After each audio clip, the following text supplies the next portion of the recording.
आज हम बात करेंगे नागा साधुओं के बारे में। कुंभ हो या महाकुंभ, आपने देखा होगा कि इस दौरान नागा साधु सबसे खास आकर्षण का केंद्र होते हैं, क्योंकि पवित्र नदियों या तीर्थों के अलावा शायद ही किसी अन्य जगह पर नागा साधु नजर आते हैं। आपके मन में अक्सर ये सवाल उठता होगा कि अमृत स्नान के बाद हजारों लाखों की संख्या में आए नागा साधु कहाँ गायब हो जाते हैं। कुंभ मेले के बाद नागा साधु कई जगहों पर जाते हैं। आइए जानते हैं कि वो कहाँ जाते हैं। नागा सन्यासियों का जीवन कई रहस्यों से भरा है। नागा साधु बनने से लेकर इन साधुओं का जीवन, उनके रहने का तरीका काफी रहस्यमयी माना जाता है।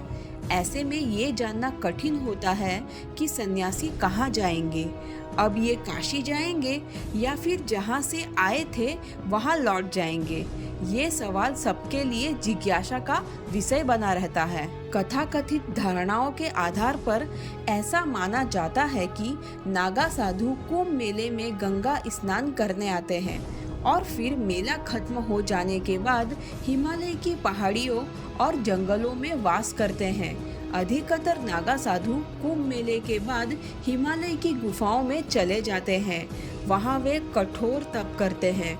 नागा साधु बस जंगली फल, जड़ी बूटियाँ, सूखे मेवे, पत्ते और जंगली कंद साग खाकर और पानी पीकर ही अपना जीवन व्यतीत करते हैं। कई नागा साधु खुले वातावरण में रहना पसंद करते हैं, इसलिए वे कुंभ के बाद तीर्थ स्थलों की यात्रा पर निकल जाते हैं। हालांकि अब कुछ नागा साधु अपने अखाड़ों के प्रशिक्षण केंद्रों में भी अपना समय देते हैं। कुंभ के बाद कुछ नागा साधु अपनी साधना के लिए पेड़ से बनी गुफाओं में भी चले जाते हैं, जबकि कुछ अपने अखाड़ों में चले जाते हैं। इनका जीवन बहुत कठिन होता है। हालांकि साधना के दौरान धुनी के सामने वह दिगंबर रूप में ही रहते हैं। कुछ नागा साधु हमेशा दिगंबर रूप में रहते हैं, जबकि कुछ एक वस्त्र धारण करते हैं। नागा साधु सांसारिकता से दूर रहते हैं।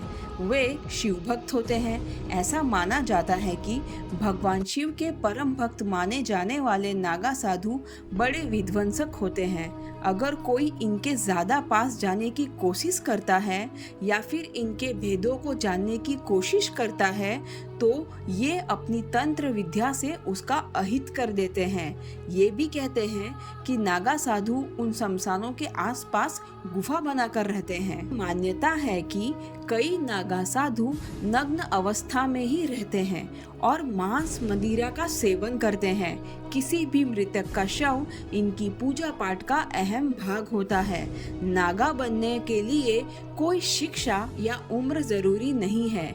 नए नागाओं की दीक्षा प्रयागराज, नासिक, हरिद्वार और उज्जैन के कुंभ में होती है। क्या आपको पता है नागा साधुओं के भी प्रकार होते हैं। प्रयागराज में दीक्षा लेने वाले नागा को राज राजेश्वर कहते हैं। उज्जैन में दीक्षा पाने वाले को खूनी नागा कहा जाता है। हरिद्वार में दीक्षा पाने वाले को बर्फानी नागा और नासिक में दीक्षा पाने वाले को खिचड़िया नागा कहा जाता है। तो नागा साधुओं से जुड़ी जानकारी का ये वीडियो मैं यही समाप्त करती हूँ।